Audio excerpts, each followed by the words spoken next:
अस्सलाम वालेकुम जी। सर्दियों की आमद आमद है और इसलिए सोचा है कि कोई ऐसी चीज़ बनाई जाए जिसको महफूज रखा जाए और जब भूख का एहसास हो और घर में कुछ भी ना हो तो इसको इस्तेमाल करें। चाय के साथ आप इसको खाएँ या वैसे इसको खाएँ, ये बहुत ज़बरदस्त और हेल्दी जो है वो टिक्कियाँ तैयार हो रही हैं। इसको आप बिस्किट भी कह सकते हैं। ये मैदे और सूजी के बिस्किट हैं। तो मेजरमेंट मैं आपको बता देती हूँ। यहाँ पर आधा किलो मैंने मैदा लिया है, आधा किलो चीनी ली और 1 पाव मैंने सूजी ली है।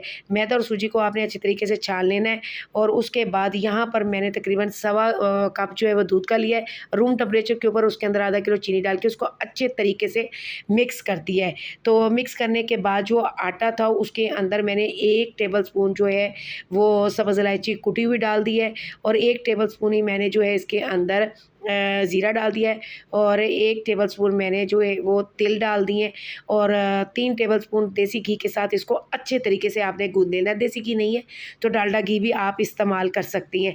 इसके अंदर मैंने 1 चुटकी जो है बेकिंग पाउडर का डाल दिया है और ये जो दूध वाला मटीरियल हमने बनाया है इसको थोड़ा-थोड़ा दूध करके आपने इस आटे को गूँधना है। अच्छा, ख़्याल रहे कि आटा आपने सख्त नहीं गूँधना, आपने सॉफ्ट आटा गूँधना है। आप सॉफ्ट आटा गूँधेंगी तो ये टिक्कियाँ जो है ये भी सॉफ्ट हमारी तैयार होंगी। तो इनको आपने बहुत अच्छे तरीके से हल्के हाथों के साथ गूँधना है ताकि ये बिल्कुल सॉफ्ट हो जाएँ। गूँधने के बाद इसको तकरीबन 1 घंटे के लिए आपने रेस्ट पे रख देना है ताकि ये जो है ना स्टेबल हो जाए। इसके अंदर मैंने हाफ़ कप जो है वो क्रश किए हुए बादाम भी डाली हैं। आप कोकोनट या इसके अलावा जो कोई भी ड्राई फ्रूट है वो भी इसके अंदर डाल सकती हैं। इसके बाद आपने जैसे आम हम पेड़ा करते हैं वैसे ही आपने पेड़ा करना है और इसको थोड़ा-सा बेल लेना है।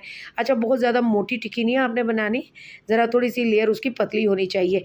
अच्छा, इसको आप डिफ़रेंट शेप में कट कर सकते हैं या जैसे घर में ग्लास होता है या कोई कटर है आपके पास गोल, तो उसके साथ इसके कटिंग कर लें या छुरी की मदद से कोई शेप बना लें। तो मैंने यहाँ पर डिफरेंट शेप्स की ये टिक्कियाँ तैयार की थी। मैंने यहाँ पर जो है वो त्रिकोण तरह की टिक्की भी तैयार की थी और ग्लास के साथ मैंने कट करके गोल टिक्कियाँ भी बनाई थी। जब एक साइड से ये हल्की गोल्डन ब्राउन हो जाए तो इसकी साइड जो है वो फ्लिप कर दें और दूसरी साइड से इसको जो है वो फ्लिप करके दूसरी साइड से गोल्डन ब्राउन करके इसको निकाल लें। अच्छा, जो आँच है ना वो आपने इसकी मीडियम रखनी है। ये बहुत ज़बरदस्त और बहुत क्रिस्पी सी टिक्कियाँ तैयार होती है। और अगर आपके पास देसी घी है तो देसी घी में इसको फ्राई कर लें, अदरवाइज़ दूसरा डालडा घी या ऑयल में भी इसको आप फ्राई कर सकती हैं। तो बच्चों को तो ये बहुत ही पसंद आने वाली हैं और शाम की चाय के साथ आप इसको एंजॉय करेंगे। ये साथ तो ये भी है कि ये हेल्दी भी है रेसिपी, क्योंकि इसके अंदर ड्राई फ्रूट भी हैं, देसी घी भी शामिल है, तो ये एक हेल्दी रेसिपी है। तो आप इसको ज़रूर ट्राई कीजिएगा। अगर आपको मेरी रेसिपी पसंद आई है तो मेरे चैनल को सब्सक्राइब करना मत भूलिएगा और रेसिपी को लाइक और शेयर ज़रूर कीजिएगा और मुझे ज़रूर फीडबैक दीजिएगा कि आपको मेरी रेसिपी कैसी लगी है। ये ज़बरदस्त सी टिक्कियाँ, क्रिस्पी सी टिक्कियाँ खाएं, इंजॉय करें और मुझे दुआओं में याद रखें।